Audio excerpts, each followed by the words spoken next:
Welcome back to episode of car talk. हमारे एक viewer हैं अजहर याकूब साहब। उन्होंने हमारे से सवाल किया है कि सर मैंने आपकी जो वीडियोस देखी उसमें आपने एक टर्म काफ़ी दफ़ा इस्तेमाल किया कि रियल एस्टेट का जो काम है वो बेसिकली पैसे को डबल करना है। अब वो कह रहे हैं कि ये बात तो बड़ी इंटरेस्टिंग है पैसे को डबल करना, बट जो पाकिस्तान के भी हालात हैं, क्या इसके अंदर अगर हम रियलिस्टिकली देखें तो क्या पैसा डबल वाकई में हो सकता है रियल एस्टेट के अंदर, इन हालात के अंदर भी? आइए इस पर बात करते हैं।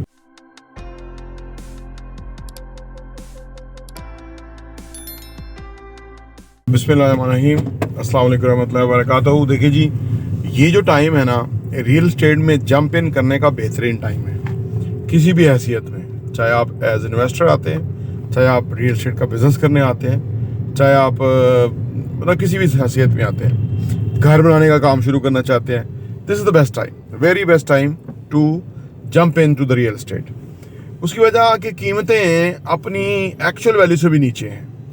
तो अगर आप कोई बुरा भी फैसला कर लेंगे ना, कोई चीज़ ख़रीद लेंगे तो एक्चुअल वैल्यू से नीचे है, तो वो आप जब एक्चुअल वैल्यू पे चीज़ें आएंगी तो आप ऐसे ही 30 बार खान बन जाएंगे, क्योंकि चीज़ें महंगी हो जाएंगी। लोगों ने जिनसे आपसे ली है या आपने अगर कोई चीज़ ले ली है तो आप कहेंगे यार ये तो मुझे वाकई इसमें तो फ़ायदा होता है। देखिए, रियल एस्टेट में ना असल में दुनिया में कमर्शियल प्रॉपर्टीज़ ना लोग बहुत पैसा कमाते हैं, ह्यूज मनी कमाते हैं कमर्शियल प्रॉपर्टी।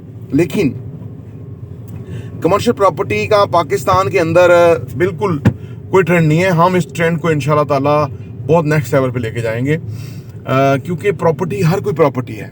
घर इधर दाएं बाएं घर बने हुए प्रॉपर्टी है, लोग रह रहे हैं, 20-25 हज़ार रुपये 5 मरले का एक पोर्शन का किराया दे रहे हैं, ठीक है ना जी। लेकिन जो जंप और जो इनकम कमर्शियल प्रॉपर्टी के अंदर है ना, वो अभी लोगों को पता ही नहीं है। अच्छा, लोग आमतौर पर कहते हैं जी कमर्शियल बहुत ज़्यादा हो गया, कमर्शियल बहुत ज़्यादा हो गया। ठीक है, सोसाइटियाँ कमर्शियल ज़्यादा बना के बेचती हैं और बहुत पैसा कमाती हैं। लेकिन एक बात याद रखें, उन कमर्शियल्स के अंदर भी ना सारा कमर्शियल कामयाब नहीं होता, उसमें भी कुछ कमर्शियल ऐसा होता है। जैसे हम आपको बहरिया टाउन सेंट्रल बिजनेस डिस्ट्रिक्ट लेके आते हैं, इसके अलावा बेशुमार प्रोजेक्ट है, बेशुमार चीज़ें हैं, वो तो बड़ी कमर्शियल है, कोई वैल्यू नहीं उसकी, ठीक है ना।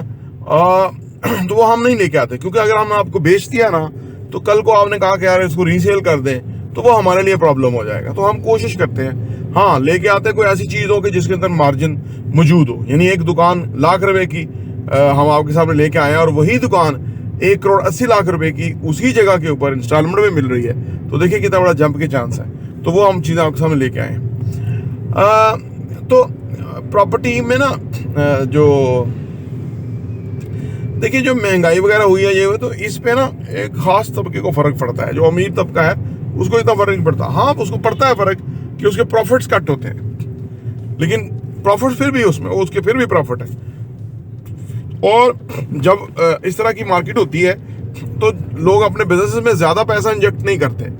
उन्हें पता होता है कि पहले ही कस्टमर नहीं है। जैसे आजकल फर्ज करें कोई पहले ही कस्टमर कम आ रहा है, तो दूसरे बिजनेस में जब कस्टमर नहीं होता तो लोग अपने पैसे को उस बिजनेस में इंजेक्ट नहीं करते, कोई आउटकम नहीं होती ना, तो सीधा रियल एस्टेट में रखते हैं। वो उन्हें पता होता है कि यार इधर तो बस कमेटी है, जो ही मार्केट तेज हुई तो ये अच्छे खासे पैसों में बिक जानी है चीज़। तो वो उनको ना एक उनका प्रोटेक्ट किस्म का असासा होता है, तो वो उसमें रखते हैं, ये दूसरे बिजनेस में नहीं रखते। तो वक्त वक्त की नज़ाकत है, उसके तहत ही आपको सोच के फैसला करना होता है। मैं ज़ाती तौर पे काफ़ी मुताला के बाद इस नतीजे पहुंचा हूँ कि किसी भी चीज़ को ज़्यादा अपने ऊपर सवार नहीं करना चाहिए, ठीक है ना। ये जो महंगाई है इसको भी ज़्यादा ऊपर अपने सवार नहीं करना चाहिए। इसके वे आउट निकालने चाहिए कि आप अपनी इस महंगाई से कैसे फ़ायदा उठा सकते हैं और कैसे बच सकते हैं। दूसरा, जो हालात ख़राब है इसको भी ज़्यादा अपने ऊपर सवार नहीं करना चाहिए, ठीक है ना। जब मैं कहता हूँ कि रियल एस्टेट की टर्म इस्तेमाल होती है कि जब गलियों में खून बह रहा हो फिर भी रियल एस्टेट लोग खरीदते और बेचते रहते हैं, इसका मतलब क्या है कि ये एक ऐसा बिजनेस है कि जो बुरे तरीन वर्स्ट तरीन हालात में भी चलता रहेगा।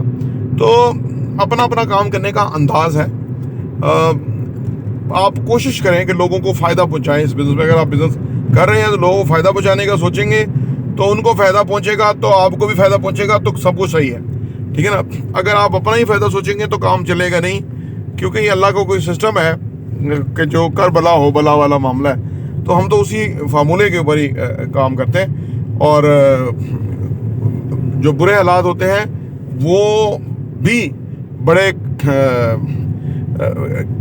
एक वक्त तक के होते हैं, और वो फिर बाद में ये बुरे हालात वाला वक्त वापस नहीं आता कि हम इतना सस्ता खरीद लेते और इतना सस्ता मिल रहा था और फलां तरले कर रहा था और फलां बार बार वीडियो बना के दे रहा था और हमने लिया नहीं, तो फिर वो कीमत तो बदल जाएगी। आज हमने आपको चीज़ ऑफर की, आपने नहीं खरीदी, फर्ज करें वो कीमत हमारी है, चीज़ हमारी है, या जिस बंदे की भी है वो उसकी कीमत है। कल को वो डबल कीमत कर दे, और अगर मार्केट में जान है तो डबल कीमत कोई चीज़ बिक जाएगी और उसका जायज़ हक है, मुनाफा वो कमा रहा है। क्योंकि वो लोग कहेंगे इतना क्यों कमा रहे हैं, लोग कहते हैं इतना क्यों कमा रहे हैं, इतना इसलिए कमा रहे हैं कि वो जो प्रॉपर्टी है उसका पोटेंशियल है इतना। वो तो अंडर प्राइस थी, आपके सामने आ रही थी ना, कि कस्टमर नहीं था, बायर नहीं था, तो अब उसकी एक्चुअल वैल्यू पे वो आ गई है, तो वो डबल हो गई कीमत। तो ये थोड़ी सी टेक्निकल गुफ्तगू है, जिसको आप देखेंगे तो इंशाल्लाह फ़ायदा होगा। प्रॉपर्टी इंटरव्यू देखने का बहुत बहुत शुक्रिया।